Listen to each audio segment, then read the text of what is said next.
Maintenant que vous maîtrisez beaucoup de choses en HTML, nous allons essayer de voir comment est-ce que nous pourrons structurer une page web. Et surtout, structurer une page web revient à dire qu'on va respecter la sémantique HTML. Respecter la sémantique HTML sous-entend que nous utilisons les balises réservées pour concevoir l'ensemble des blocs de notre site. En général, un site web, ou bien les sites web plutôt, ont des ressemblances. Vous avez toujours la navigation, vous avez une partie pour peut-être le slide, vous avez l'entête, vous avez le pied de page, vous avez des choses qui se ressemblent. Maintenant, c'est leur emplacement qui est différent d'un site à l'autre. Pour mieux comprendre aussi, je vais utiliser par exemple Paint et on va essayer de schématiser tout ceci avant de revenir dans le HTML. Par exemple, donc je vais prendre ceci. Nous allons structurer notre site web comme ceci. Donc cette partie sera quoi? Sera en tête, d'accord? En tête de notre site, en tête du site. Très bien. Et après l'entête du site, on va aussi dessiner le pied de page, d'accord? Très souvent dans le pied de page, on a l'information très importante aussi là-bas. Ici, donc je vais l'appeler pied de page. Et très souvent aussi, la navigation, les éléments de navigation se retrouvent dans l'entête. Donc là, je vais aussi dessiner ici, je vais dire par exemple navigation. Donc, je vais écrire là-bas navigation. Voilà, navigation. Bien. Après navigation, maintenant, on va placer peut-être un élément ici qui va contenir peut-être les événements. Ça dépend. Hein. Events, bon, événements. Peut-être aussi un autre élément ici que je vais placer. Peut-être que je vais appeler ça quoi? Actualité. Tout dépend de comment vous voulez placer vos éléments, actualité. Et au beau milieu de la page, par exemple, je vais placer un que je vais appeler, je sais pas, vidéo du jour. Voilà, vidéo du jour. Vidéo du jour. Voilà, donc c'est une structuration que j'ai adoptée juste pour la formation. Chacun peut créer sa structuration. Voilà. Quand vous prenez cette structure que je viens de mettre en place, il y a un ensemble de balises que nous devons utiliser pour créer ces blocs-là. Cette partie qu'on appelle généralement l'entête du site doit être dans la balise que je nomme header. C'est bon? Donc, toute cette partie-là doit être dans dans la balise header. Et maintenant, ces éléments de navigation qui sont ici, c'est-à-dire ce bloc-là, va être dans la balise nav. Voilà, nav qui dit navigation. Je vais enlever ça, peut-être que les gens ne voient pas bien. On va enlever ça et réécrire. Je vais écrire ça en rouge. Voilà, je vais mettre ça nav. Voilà, le nom de la balise c'est nav. Ça n'apparaît toujours pas. Qu'est-ce qui se passe? Donc, le nom de la balise qu'il faut utiliser pour placer les éléments de navigation s'appelle nav. Voilà. Donc, nav, c'est pour cette partie-là. Maintenant, pour le footer, on va utiliser la balise. Pour le pied de page, plutôt, on va utiliser la balise footer. Donc, voilà comment j'écris le footer. Maintenant vient le contenu même du site. Il y a plusieurs balises que nous allons introduire. Il y a la balise aside. Donc ces parties-là peuvent être par exemple placées dans les blocs aside. Vous pouvez aussi utiliser la balise section.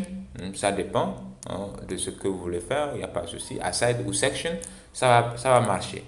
Il y a aussi la balise article. Par exemple, je peux mettre cette partie aussi du site dans une balise article. Nous allons par exemple visiter le site de Ozon pour voir à quoi tout cela ressemble. Par exemple, quand vous prenez cette partie-là, c'est une partie qui est dans la balise header et les éléments de navigation sont dans la balise nav.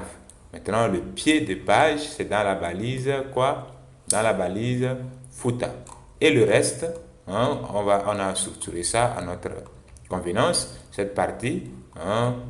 Vous pouvez par exemple décider que à partir de cette partie-là, jusqu'en bas, vous mettez ça, jusqu'ici, vous mettez ça dans la partie, dans une balise section ou bien dans une balise article.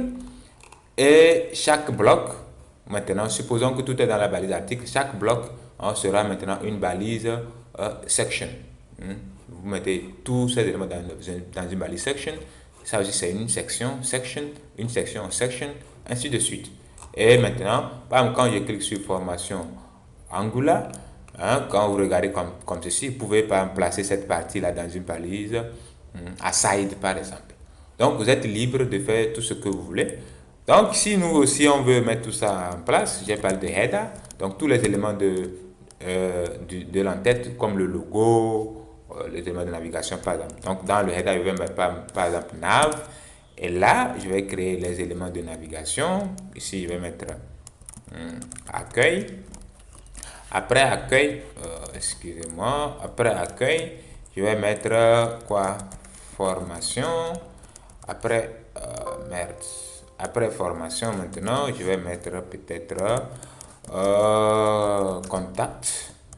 Voilà. Donc, on va aller voir le résultat déjà. Voilà comment ça se présente, mes éléments de navigation. On va essayer déjà de mettre un petit CSS en place pour faire la différence entre les choses. Donc, header, je vais juste mettre la bordure.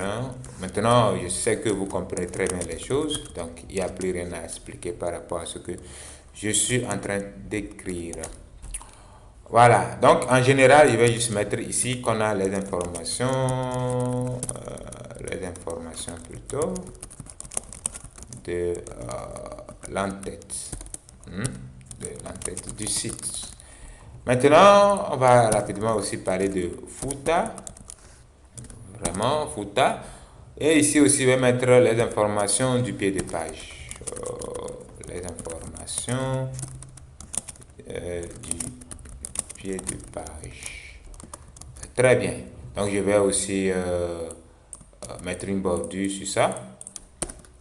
Donc, je fais comme ceci. Je change ici par footer. Maintenant, au milieu de la page, c'est-à-dire entre le header et le footer, comme je l'ai dit, vous êtes libre de mettre les éléments comme vous les voulez. À gauche, j'ai mis, ici j'ai dit on va utiliser section ou aside, vous êtes libre. Moi, je vais utiliser section. Donc, il y a la balise section là. Et dans la balise section, je vais mettre l'ensemble des informations de la section. Information de la section. Voilà.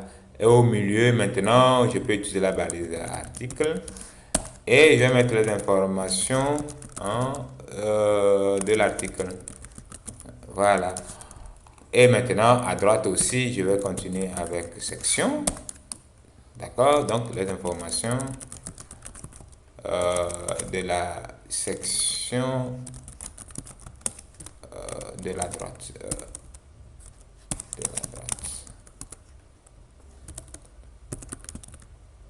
Voilà. Donc, on va voir le résultat. Vous allez dire que voilà, tout n'est pas aligné comme on l'a dessiné ici. C'est-à-dire, bon, je vais mettre les bordures. Je vais mettre les bordures avec le CSS. Donc, bon, on a appris aussi tout ça. Donc, je vais mettre section, virgule, article. Comme ça, je vais appliquer tout ça une fois de bon. Donc, on va mettre une bordure sur tous les éléments automatiquement.